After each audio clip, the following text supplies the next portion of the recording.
শাহী এক মসজিদে হঠাৎ করে একদিন এক চোর ঢুকছে চুরি করার জন্য। মসজিদের মধ্যে চোর যায়, এমন চোর আছে না নাই?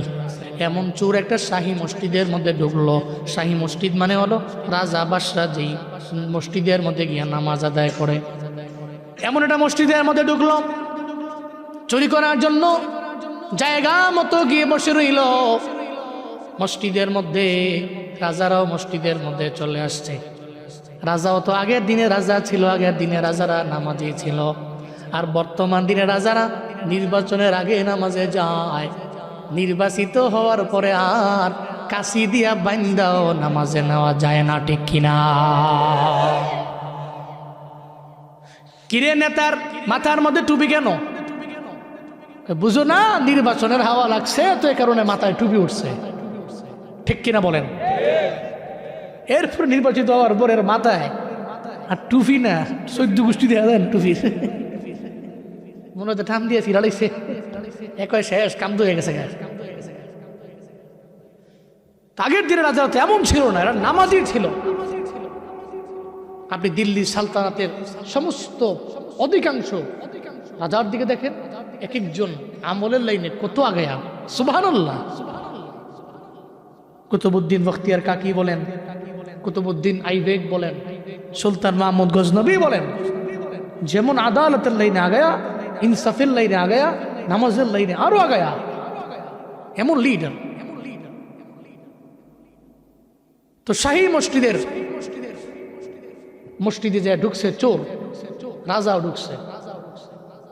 এবার রাজার যে সেনাবাহিনীর প্রধান তারে বলতে লাগলো, এই সেনাবাহিনীর প্রধান, আল্লাহ পাক আমারে কন্যা দিলেন, একমাত্র কন্যা, আমি তারে বিবাহ বন্ধনে আবদ্ধ করব, আমি তারে বিয়ে দিব। তুমি আমার সেনাবাহিনীর প্রধান, আমি তোমার দায়িত্ব দিয়ে দিলাম, আমার কন্যার জন্য, একমাত্র কন্যার জন্য তুমি একটা পাত্রের ব্যবস্থা করো। সেনাবাহিনীর প্রধান বলতে লাগলেন, বাদশাহী পাত্র লাগবে আপনার কন্যার জন্য, কোনো গুণ আপনার প্রয়োজন আছে কিনা আমারে বলেন। গুণ লাগবে, পাত্রের নাম্বার 1 গুণ হওয়া লাগবে পরহেজগার পাত্র আমি চাই, যে জীবনও কোনোদিন গুনার ধারে কাছেও যায় না। চিল্লা পড়া যাবে কি মারহাবা? এমন এক পাত্র চাই যে জিন্দেগিতে গুনার ধারে কাছেও যায় না। আচ্ছা, এমন পাত্র, ঠিক আছে। তাহলে পরহেজগার যে আমি বুঝবো কেমনে? কে বলে? সেনাবাহিনীর প্রধান। কারণ বহুত লোকই তো হঠাৎ করে মুসল্লি, বুঝাও তো মুশকিল পরহেজগারকে। তো উনি বলার পরে এবার রাজা কয়, সেনাবাহিনীর প্রধান, তুমি বুঝবা কেমনে যে 5 ওয়াক্ত নামাজ পড়ে আর টানা 40 দিন তাকবীরে উলার সাথে নামাজ আদায় করে? সুবহানাল্লাহ, জোরে পড়বেন না? সে পরহেজগার, তুমি তার এভাবে চেক করবে। ওকে, সেনাবাহিনীর প্রধান রাজার কন্যার জন্য, একমাত্র কন্যার জন্য পাত্র দেখার জন্য রেডি হয়ে গেলেন। পাত্র বের করতেই হবে, রাজা বলছে আমারে। চিন্তা করে খুঁজতে লাগলেন, কোথায় পাবো সেই পাত্র যে তাকবীরে উলার সাথে নামাজ পড়বার 40 দিন তারা নামাজ পড়বে। উনি মসজিদের মধ্যে চেক করতে লাগলেন। ওদিক দিয়ে ওই যে চোর, তো রাজার সেনাবাহিনীর প্রধানের সাথে যে মহাওয়ারা, ও তো শুনে ফেলছে। ও শুনে চিন্তা করে, চুরি কইরা জুতা বিচার কয়টা মালিক, বুঝেন নাই? এর চিন্তা হইল যে যদি রাজার কন্যারে একটা বার খালি যদি বিয়া করতে পারে, তো রাজার একমাত্র কন্যা, ছেলেও নাই আর কোনো মাইয়াও নাই, আমি একমাত্র মেয়ের জামাতা, রাজা খালি মরব, তো এই রাজত্বের মালিক আমি হয়ে যাব। শর্ত কি? শর্ত হইল, রাজা শর্ত কইছে 40 দিন তাকবীরে উলার সাথে নামাজ আদায় করে। এখন এই চিন্তা নিয়ে চোর এবার নামাজ আদায় করতে লাগলো। চুরির ধারে কাছেও যায় না, ভুলে গেল চুরি করা। 5 ওয়াক্ত নামাজি দৌড়াইয়া নামাজের মধ্যে আসি। চিন্তা হলো, রাজার কন্যারে যদি আমি বিয়া করতে পারি, রাজত্বের মালিক আমি, চোর আমি নিজেই হয়ে যাব, চুরি করা লাগবে না, রাজত্বের সমস্ত সম্পত্তি আমার নামে চলে আসবে। এই চিন্তা করে তাকবীরে উলার সাথে নামাজ আদায় করতে লাগলেন। এদিকে ওই যে সেনাবাহিনীর প্রধান, উনি অনেকেই তো নামাজ আদায় করে 3 দিন পরে 5 দিন পরে পরে আর পাওয়া যায় না। কন্টিনিউ দেখতে লাগলেন, কন্টিনিউকে নামাজে আসি দেখতে লাগলেন। একটা লোকের দেখা যায় সে কন্টিনিউ নামাজের মধ্যে আসে, তবে নামাজ যে সে পড়ে রে আল্লাহর জন্য তো নামাজ পড়ে না। চিন্তা হলো রাজা কন্যা বিয়া করা। জুয়ান পোলায় বাবারে কয়, আমারে কেন বিয়া করান না? কত শীত চলে গেল, কেন আমার ঘরে বউ নাই? বহু জুয়ান পোলা আছে যুদ্ধ করে খাটটারে অধিখণ্ডিত করে ফেলে। তোর এই খাটি রাখবো না, এটা অর্ধেক করে এটা বউটু নাই, কিছু নেই, ঠান্ডার দিন। এরকম আছে না বহুত পোলাবান, বউর জন্য বড্ডু পাগল। আর বিয়ের কথা শুনলে যেটা হাসি দেয়, এই হাসির দাম মনে হয় কয়েক কোটি টাকা। এই দেখেন এখন হাসতেছে বহুত নৌজুয়ান, বিয়া করবো নি হুজুর, হুরবাড়িটা কোনো এখন আমাকে ফল লইয়া দেখ পোলা খালি বিয়া বিয়া করে, বুঝছেন? খালি বিয়া করে। বাবার কথা হইলো তোমার আমি এই সময় বিয়ে দিব না, আর পরে 2-3 বছর পরে। কিন্তু পোলা কইতাছে না, যদি বিয়া না করাও সব উলট পালট করে লাগবে। কারণ বাপ তো ঝামেলায় পড়ে গেছে, আর এই পোলা তো খালি বিয়ে বিয়ে করে। তো মানুষ ঝামেলায় পড়লে তো হুজুরের কাছে যায়, জানে হুজুর সমাধান একটা ভালো দিতে পারবে। কোরআন হাদিসের ভালো জ্ঞান যার ভিতরে আছে তার কাছে গেল, হুজুরের কাছে যে হুজুরের দরবারে বলতে লাগলো, হুজুর আমার পোলা এমন হয়ে গেছে খালি বিয়ে বিয়ে করে, আপনার দরবারে আমার পোলারে পাঠাইয়া দিলে আপনি পোলারে একটু বুঝাইয়া দিবেন যাতে আর বিয়া বিয়া না করে। 2 বছর পর আমি তারে বিয়ে করাবো। বলার পরেও সে মানবার চায় না, খালি বারবার বারবার বলে আমারে বিয়া করাও বিয়া করাও। হুজুরের দরবারে বলে চলে আসলো। ছেলের যে কয়, ছেলে রে হুজুরে বলছে তোমারে যাওয়ার জন্য। হুজুরের কাছে যখন গেছে, হুজুর বলে কয়, হাই পোলা তুমি খালি বলে বিয়া বিয়া করো, তোমার বাবায় কয়। এবার পোলায় উল্টা হুজুরের কয়, আমার আব্বারে কি একটু বুঝান যায় না? হুজুর আপনি একটু আমার আব্বারে বুঝান, এই মুহূর্তে যাতে আমার বিয়া করা দেয়। হুজুরে পড়ে গেল বড় বিপদে। তোমার বাবায় বলে আমার বিয়ের কথা, তুমি বলো না। তোমার বাবায় বলে না বিয়ে করানো যাবে না, তুমি আবার বিয়ের কথা বলো। তুমি বলো আব্বারে বুঝান। তোমার আব্বায় কয় তোমারে বুঝাই। কি চিন্তায় পড়ে গেলাম, হুজুর তো বড় চিপার মধ্যে পড়ে গেল, এখন কারে কি বুঝ দিব? এই চিন্তা কইরা এই পোলারে কয়, হাই তোমারে আমি বিবাহ বন্ধনে আবদ্ধ করব, শর্ত হইল 40 দিন টানা তাকবীরে উলার সাথে নামাজ আদায় করা লাগবে। কয়দিন? 40 দিন নামাজ পড়ো। হুজুর মসজিদটা কোনে? হুজুর শাস্তে রে, এটা কাশি দিয়া বাইন্দ নামাজ জানো যায় না। এদি বিয়ের কথা শুনো নে, কয় যে মসজিদটা কোনো, এখনই দেন, এখনই দূর মারি। এই যে কোভিডের সময় বহুত লোক দেখছেন না, হঠাৎ করে মুসল্লি হয়ে গেছে, দেখছিলেন না? এমন মুসল্লি হ্যাঁ করোনার সময় মসজিদ দিকে তারা তোরা ভেঙে লিছে, হুজুরে ধমকায়, মুফতি সাহেব হেরো ধমকাই যাচ্ছে, নামাজ রোজা নাই কিছু নাই। হুজুরে কয় খাইছিল এই লোক তো সাডেনলি এরকম মুসল্লি হয়ে গেল কেন? আরে নামাজ এক ওয়াক্ত কাজা নাই, মসজিদ মিস নাই। যেদিন থেকে শুনছে যে নিউজের মধ্যে এখন করোনার 1% রোগীও মারা যায় না, এর পরের দিন আর হেরে মসজিদের ধারে কাছেও পাওয়া যায় না। এর মানে সে রবকে খুশি করার জন্য নামাজ যায় নাই, ওই করোনার ডরে নামাজে গেছে। তো পোলায় কয়, হুজুর মসজিদটা কোনে? বিয়া তো করে লাগবো, তাক দিয়ে 40 দিন নামাজ পড়লাম, সমস্যা কি? বউ বামু। হুজুর বলো ঠিক আছে তুমি মানো, যদি শর্ত মানতে পারো তাহলে আমি তোমাকে সুন্দরী একটা পাত্রী দেখা আমি তোমার বিবাহ বন্ধনে আবদ্ধ করে দিব। বলে অত নামাজ পড়তে লাগলো। 1 দিন যায়, 2 দিন যায়, 3 দিন যায়, 4 দিন যায়, 5 দিন যায়। একটা পর্যায়ে 38 দিন যখন হয়ে গেছে, দৌড়ে চলে গেছে হুজুরের দরবারে। হুজুর আমি আপনার দরবারে আইলাম, 38 দিন তাকবীরে ওলার সাথে নামাজ আদায় করলাম, এখন বলেন না পাত্রী দেখা রেডি হয়েছি না? পাত্রী বাড়ি কোথায় হবে আমারে বলেন। হুজুর কয়, বেটা 38 দিন হয়ে গেল, 40 দিন পর্যন্ত যাক, এরপরে তোমার জন্য আমি পাত্রী দেখবো। কয় না, আপনি কইছেন 40 দিন, 40 দিনের 1 দিন বেশি হইলেও ঝামেলা হয়ে যাইব। হুজুর মানুষ জীবনও কোনোদিন মিথ্যা বলতে পারে না। হুজুর কয় তারে আমি এমন একটা জায়গায় ঢুকাইলাম, এরপরেও দেখি বিয়া থেকে দূরে সরান যায় না। ও তো 40 দিনই টানা মনে হয় থাকবে ওলার সাথে নামাজ আদায় করলো। একটু পরীক্ষা করার জন্যই পোলারে কয়, এই ছেলে তুমি যে 40 দিন নামাজ আদায় করার জন্য তাকবীরে ওলার নামাজের মধ্যে তুমি গেলা, আগে বলো তুমি অজু কইরা নামাজের মধ্যে গেছো কিনা। হুজুর 38 দিন নামাজ পড়তে কইছেন, অজু করতে কোন নাই, অজু করি নাই, নামাজ পড়ছি। শর্ত আমার জান্নে অজু করা, আমাকে শর্ত দিয়েছেন তাকবীরে উলার সাথে নামাজ আদায় করা, আমি করছি। অজু তো আমি একদিনও করি নাই, এক বেলাও করি নাই। হুজুর কয় বিয়ের জন্য নামাজ, আল্লাহর জন্য নামাজ না। কথা বলেন ঠিক কিনা? ওই চোর তো নামাজ আদায় করে, তাকবীরে ওলার সঙ্গে নামাজ, চিন্তা আমি বিয়ে করব, রাজার একমাত্র কন্যারে বিয়ে করে আমি রাজত্বের মালিক হয়ে যাব, এই চিন্তা নিয়ে নিয়ে উনি নামাজও পড়তে লাগলো। ওদিকে সেনাবাহিনীর প্রধান ওনাকে দেখতে লাগলেন। একটা পর্যায়ে টানা 40 দিন তাকবীরে উলার সাথে নামাজ আদায় করলেন। তাকবীরে উলার সাথে নামাজ আদায় করার পরে এরপরে ওই সেনাবাহিনীর প্রধান ওই চোরের দরবারে গেছে।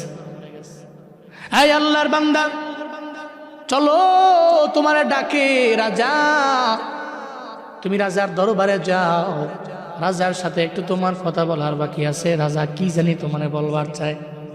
যখন ওই আল্লাহর বান্দারে লইয়া রাজার দরবারে যখন চলে গেল, রাজায় কয় তাই তোমার গুণের ব্যাপারে আমি শুনলাম, তুমি নাকি নিয়মিত নামাজ আদায় করো। আমার একমাত্র কন্যার জন্য আমি নিয়ত করলাম আমার মেয়েটারে আমি তোমার সঙ্গে বিবাহ বন্ধনে আবদ্ধ করব। সঙ্গে সঙ্গে কয় না, আপনার মেয়ের সাথে আমি বিবাহ বসতে আমি রাজি না। এই কি বলো তুমি? এই রাজত্বের মালিক আমি এলাকার বড় রাজা। আমি যদি কাউরে অফার করি, এভাবে মুখের উপরে কেউ ফিরে দিতে পারে না। তুমি আমারে কেন ফিরে দিয়েছো? এটা বলার পরে ওই ব্যক্তির চোখ দিয়ে গড়ে গড়ে পানি পড়ে আর বলে, রাজা আমি আপনাকে এই ব্যাপারে কেন বললাম জানেন? আমি তো নামাজের মধ্যে যাই, আমি নামাজ পড়লাম আপনার মেয়েকে পাওয়ার জন্য। আমি 5 দিন নামাজের মধ্যে গেলাম, এরপরে আমি 10ম দিনেও যখন নামাজের মধ্যে গেলাম, তখন আমার মনের মধ্যে চিন্তা ছিল আপনার মেয়েরে পাওয়া। আমি আপনার মেয়েকে পাওয়ার জন্য বারবার যখন নামাজে যাই, আমি নামাজের মধ্যে গিয়া আমি পেয়ে গেছি আমার মালিক। এখন আমার মনের মধ্যে চিন্তা নাই আমার রাজার মেয়ে লাগবে, আমার এই চিন্তা নাই। আমার চিন্তা হলো আমি আমার নামাজে আমার আল্লাহকে আমি পাইছি, নামাজে আল্লাহরে পেয়ে গেছি। রাজাও চোখ দিয়া গড়ে গড়ে পানি পড়ে, সেনাবাহিনীর প্রধানও চিন্তা করে। রাজায় কয়, দেখছো নি নামাজ মানুষের কোন দরওয়াজায় নিয়ে যায়, কোন দরওয়াজায় নিয়ে যায়? আসছে চুরি করার জন্য, কিন্তু হয়ে গেল নামাজি। আবার এমন নামাজি এখন রাজার কন্যার সঙ্গে বিবাহ বন্ধনে আবদ্ধ হইতে রাজি না। কয় নামাজটা কি করতে পারে? ওই চোর ব্যক্তিটারে নামাজ চুরি থেকে ফিরাইয়া রাখতে পারে, ডাকাতটাকে নামাজ ডাকাতি থেকে ফিরাইয়া রাখতে পারে, সুদি লেনদেন করনেওয়ালা ব্যক্তিটারে নামাজ ফিরাইয়া রাখতে পারে। ঘুষ খায় যে নামাজ পড়তে পড়তে একটা সময় ওই বান্দা ঘুষও ছেড়ে দিবে। এক কথায় নামাজ যত গুনাহ আছে, ফাহশা মুনকার কাজ আছে, সব থেকে দূরে সরাইয়া দিতে পারে। কথা আমার না, চিল্লে বলেন ঘোষণা খা। লাকাল হামদু বিল ঈমান, লাকাল হামদু বিল ইসলাম, লাকাল হামদু বিল কোরআন। আমরা আমাদের জীবনের 3টা ইম্পর্টেন্ট বিষয় দিয়ে প্রশংসা করলাম কার? নাম্বার 1 ঈমান, নাম্বার 2 ইসলাম, নাম্বার 3 কোরআন। এই 3টা বিষয় আমাদের কাছে গুরুত্বপূর্ণ, কম না বেশি? সারা দুনিয়ার সমস্ত সম্পত্তি যদি একটা পাল্লায় দেয়, আর একটা পাল্লায় যদি হযরতে বিলাল রাদিয়াল্লাহু আনহুর ঈমানটাকে দেয়, সারা দুনিয়ার সমস্ত সম্পত্তির পাল্লাটা হালকা হয়ে যাবে। বিলাল রাদিয়াল্লাহু আনহুর আহাদ শব্দের যে ভারত্ব, এর ওজনে ওই পাল্লাটা ভারী হয়ে যাবে। এই জন্য মুমিনের কাছে ঈমান বড় দামি, মুসলিমের কাছে ইসলামটা বড় দামি। যদি আপনার সামনে অনেক বড় একটা উপঢৌকন না আপনাকে বলে এর বিনিময়ে আপনি ইসলামকে বিক্রি করে বাদ দিয়ে অন্য একটা ধর্মে যান, আপনি যাবেন? আপনার মনে চিন্তা হলো ইন্না দীনা ইনদাল্লাহিল ইসলাম, আল্লাহর কাছে মনোনীত ধর্ম ইসলাম, আর আমি সেই ধর্মের একজন ব্যক্তি, অন্তত পক্ষে টাকার লোভে দুনিয়ার মোহে ইসলাম থেকে বের হয়ে অন্য কোনো ধর্মে কোনো মুসলিম যেতে পারে? কিন্তু কেউ কেউ আছে বিক্রি করে দেয় নিজেকে। ইমরান বাশির নব্য সেকুলার, দেখতে হুজুর, এখনো তার প্রোফাইলে জুব্বা পরিহিত তার ছবি আছে, কিন্তু নবীজির মেহরাজকে নিয়ে কটূক্তি করে, নবীজিকে গালি দেয়, আল্লাহকে নিয়ে কটূক্তি করে। আমরা যেই মেহরাজের রজনী বলি, ও ফেসবুকে লেখছে ওইটা বেহায়া রজনী, কিন্তু তার প্রোফাইলে এখনো জুব্বা পরিহিত তার ছবি আছে। মানে সে মাদ্রাসার একজন তালিবে ইলম ছিল, ওখান থেকে কমপ্লিট পড়াশোনা করেছে, মাদ্রাসায় পড়াইছে, মসজিদের ইমাম ছিল, কিন্তু ধর্ম থেকে বের হয়ে সেকুলারদের কাছে নিজের ইমানকে বিক্রি করে দিয়েছে। এই জন্য খুশ নসিব আমাদের, আল্লাহ এখন আমাদেরকে ধর্মের উপরে অটুট রাখছেন। আমরা দোয়া করি আল্লাহ মৃত্যু পর্যন্ত আপনি ঈমানের উপরে ইস্তেকামাত রাখেন, চিল্লায় পড়েন আমিন। এটা তো বড় দৌলত, এনি টাইম যে কোনো সময় তো হুচুট খেয়া পরে যেতে পারি আমরা। এই জন্য মরণের 1 ঘন্টা আগে, 1 ঘন্টা আগে, ফজরের নামাজের 1 ঘন্টা পরে যদি আপনার মরণ হয়, এর 1 ঘন্টা আগে ফজরের নামাজের সময় ফজরের নামাজ পড়া আপনার উপরে ফরজ না নফল? ফরজ। আপনি যখন নামাজ পড়বেন, ওই নামাজের সূরা ফাতিহা পড়ার আপনি যদি মনে করেন যে না আমি যেহেতু জীবনের শেষ ওয়াক্ত নামাজ, সূরা ফাতিহা ছাড়াই পড়ব, নামাজ হবে? সূরা ফাতিহা আপনি মরণের 1 ঘন্টা আগেও কি বলেন? ইহদিনাস সিরাতাল, আল্লাহ আমি জানি না আমি সঠিক পথে ছিলাম কিনা, তুমি আমাকে সঠিক পথে পরিচালিত করো। এটা আল্লাহকে আমি মরণের 1 ঘন্টা আগেও বলি। এ কারণে আল্লাহর কাছে বলতে থাকা, আল্লাহ তুমি ঈমানের উপরে, ইসলামের উপরে অটুট রেখে, ইস্তেকামত রেখে মরণ দিও, চিল্লায় পড়েন আমিন। ভাই সব খুতবায় আমি সূরাতুল মুদ্দাসসিরের 42 থেকে নিয়ে 47 নম্বর আয়াতে কারিমা পর্যন্ত তিলাওয়াত করেছি। আল্লাহ পাক যে আয়াতে কারিমাগুলোর মধ্যে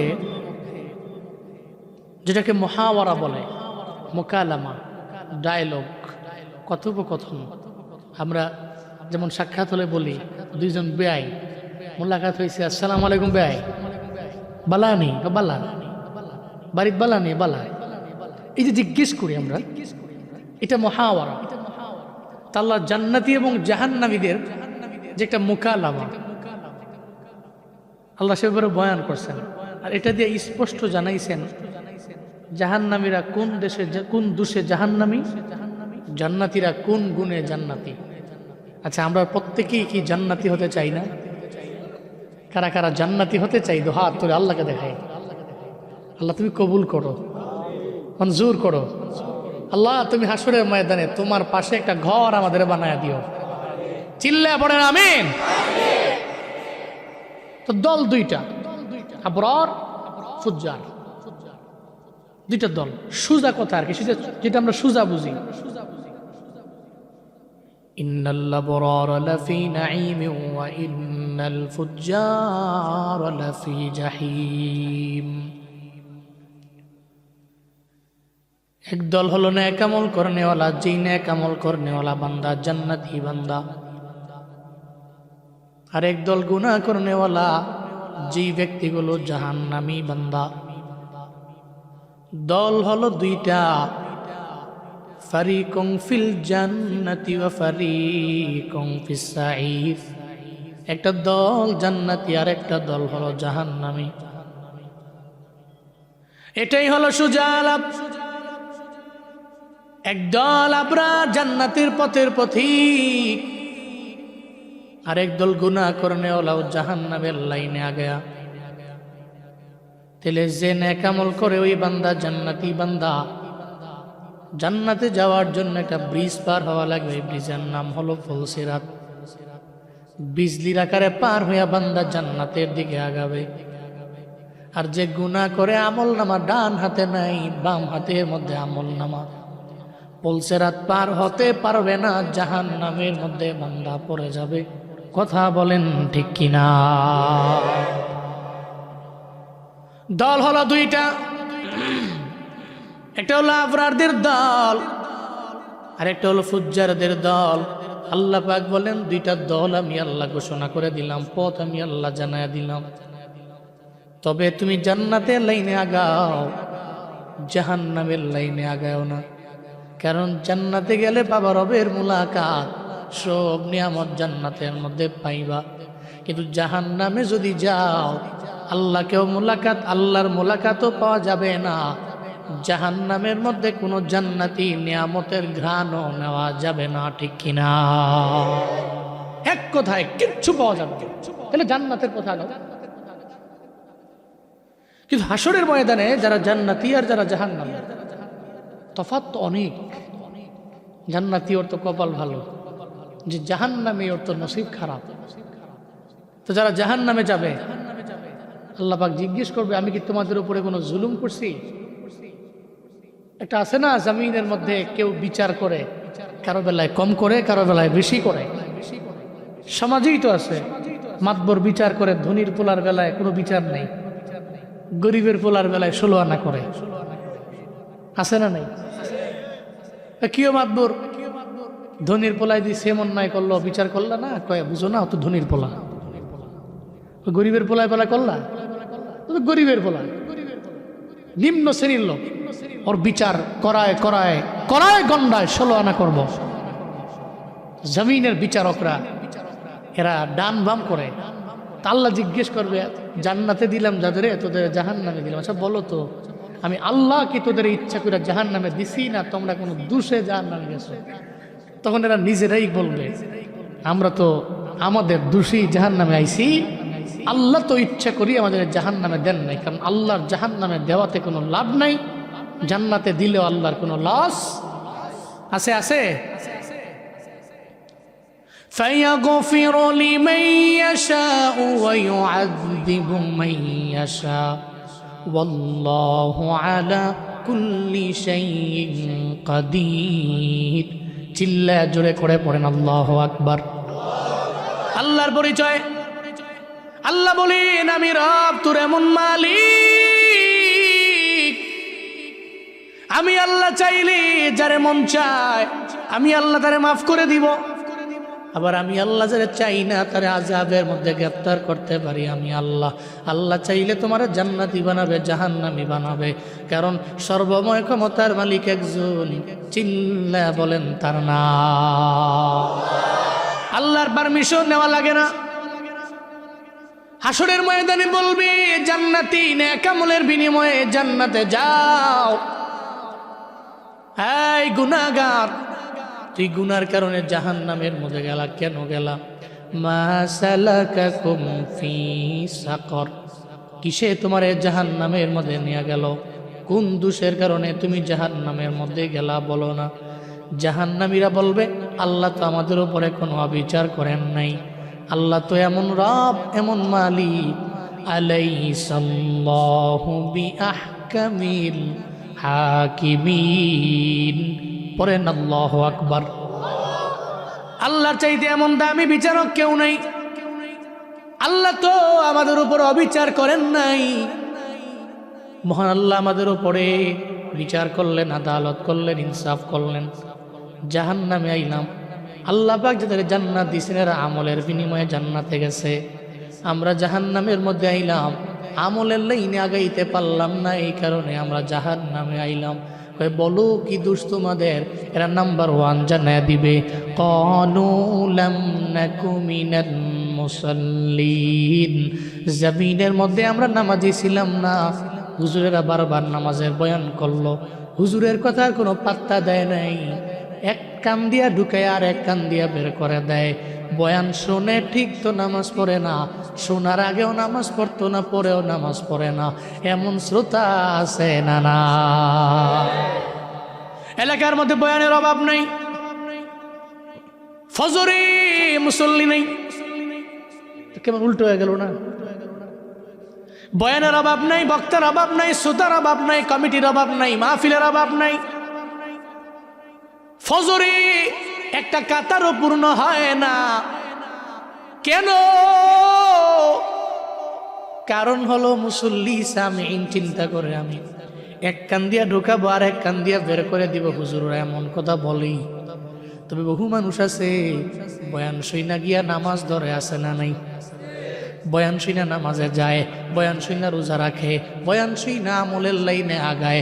জাহান্নামীরা বলবে জান্নাতীরা, তোমরা বয়ান শুনছো, শুইনা নামাজের মধ্যে গেলা, আমরা বয়ান শুনলাম, শুইনা নামাজের মধ্যে গেলাম না। বরং যতবার বলল ততবারই তো আমরা এক কান দিয়া ঢুকায় আর এক কান দিয়া বের করে দিলাম, নামাজের লাইনে আগাইতে পারলাম না। আজকে বেনামাজি হওয়ার কারণে জান্নাতের মধ্যে ঢুকতে পারি নাই, জাহান্নামের মধ্যে চলে আইলাম। এর মানে কি বোঝা গেল? যে বান্দা নামাজি সে জান্নাতি না জাহান্নামী? যে নামাজ পড়ে না ও কই? ও কই? জাহান্নাম। জাহান্নাম থেকে বলছে আমি জমিনের মধ্যে নামাজি ছিলাম, এটা আমার দোষ ছিল, এটা আমার নাম্বার 1 দোষ, আমি এই দোষের দোষী, এ কারণে আমি জাহান্নাম। এই জন্য জান্নাতি মানুষের সিফাত নাম্বার 1 গুণ হলো নামাজ। কি? বহুত লোক দেখবেন জিজ্ঞেস কি নামাজ পড়ো না কেন? জিজ্ঞেস করলেন, হ্যাঁ বলবে নামাজ পড়ি না, কি হয়েছে? ইমান তো ঠিক আছে। আবার হুজুরে কয় বেশি পণ্ডিতি করেন না আপনি, আপনার নামাজ আপনার, আমারটা আমার। এরকম কথা বলে কি বলে না? আর নৌজওয়ানদের জিজ্ঞেস করলে প্রায় সময় বলে যে হুজুর পেন ভালো না। এটা একটা কমন ডায়লগ। আর কি কমন? ওই ফ্যানটা ভালো না হুজুর, তো ফ্যানটা ভালো থাকে কোন সময়? তোমার প্রায় সময় নৌজওয়ান ফ্যান ভালো না, কি খারাস অপবিত্র ফ্যান লইয়া হ্যাঁ রাস্তায় রাস্তায় ঘুরে, এমন পেত্তিনি কয় কি হুজুর প্যান ভালো না। তোমার পরিচয় তো নামাজ। গুনাহ করো নামাজ পড়ো, অন্যায় করো নামাজ পড়ো, অপরাধ করছো নামাজ পড়ো। হঠাৎ করে একদিন দেখবা নামাজ কান ধইরা বলবে তুই না নামাজি, যা তুই গুনাহ করতে পারোস না, সুবহানাল্লাহ জোরে পড়েন। নামাজটা আপনাকে অন্যায় থেকে দূরে নিয়ে যাবে। ঘোষণা আমি দিয়েছি না আল্লাহ দিয়েছেন? ইন্নাস সালাতা তানহা আনিল ফাহশাই ওয়াল মুনকার ওয়া লাযিকরুল্লাহি আকবার ওয়াল্লাহু ইয়ালামু মা তাসনাউন। চিল্লা পড়েন আল্লাহু আকবার। আল্লাহ পাক বলেন নাই ইন্নাল্লাহা ইয়ানহাউনা, আল্লাহ পাক নিজে তোমার এই গুনাহ থেকে আল্লাহ দূরে সরিয়ে রাখবে। আল্লাহ বলেন নাই, আল্লাহ বললেন তুমি নামাজের লাইনে আগাও। তোমার নামাজ তোমারে, তুমি গুনাহ করো আবার নামাজেও যাও, গুনাহ করো আবার নামাজেও যাও। হঠাৎ করে একদিন দেখবা নামাজ তোমার কান ধইরা তোমারে বলবে এই তুমি তো নামাজ পড়ো, তুমি গুনাহ করতে পারো না। কারণ নামাজ পড়লে একটা ট্যাগ লাগাইয়া দেয়, কয় বান্দাটা মুসল্লি, আর মুসল্লির দ্বারা জীবনও সুদি লেনদেন করা মানায় না। তবে নামাজ পড়া লাগবে কার জন্য? কিন্তু বহুত লোক সমাজের মধ্যে নামাজ পড়ে দেখবেন সামাজিক নামাজ পড়ে। হুজুর সামাজিক নামাজ কোনটা? সামাজিক নামাজ হইল সমাজ আমারে নামাজ না পড়লে কি বলবে, সমাজ কি বলবে, ইমাম কি বলবে, আমার মাতবর কি বলবে, এই চিন্তা করে উনি নামাজের মধ্যে যায়। রবের জন্য নামাজ পড়ে না, আল্লাহর জন্য যদি নামাজ হয় ওই নামাজ পড়লে আর জীবনে কোনোদিন আপনি সুদি লেনদেন করতে পারবেন না। আল্লাহর জন্য নামাজ হইলে মিথ্যা বলতে পারবেন না, আল্লাহর জন্য নামাজ হলে ওয়াদা করে খেলাফ করতে পারবেন না। আল্লাহর জন্য নামাজ হলে আমানতের খেয়ানত আপনার দ্বারা সম্ভব হবে না। আল্লাহর জন্য যদি নামাজ হয় আপনার দ্বারা জীবনেও কোনোদিন কোনো অন্যায় সাধন হবে না। কথা বলেন ঠিক কিনা?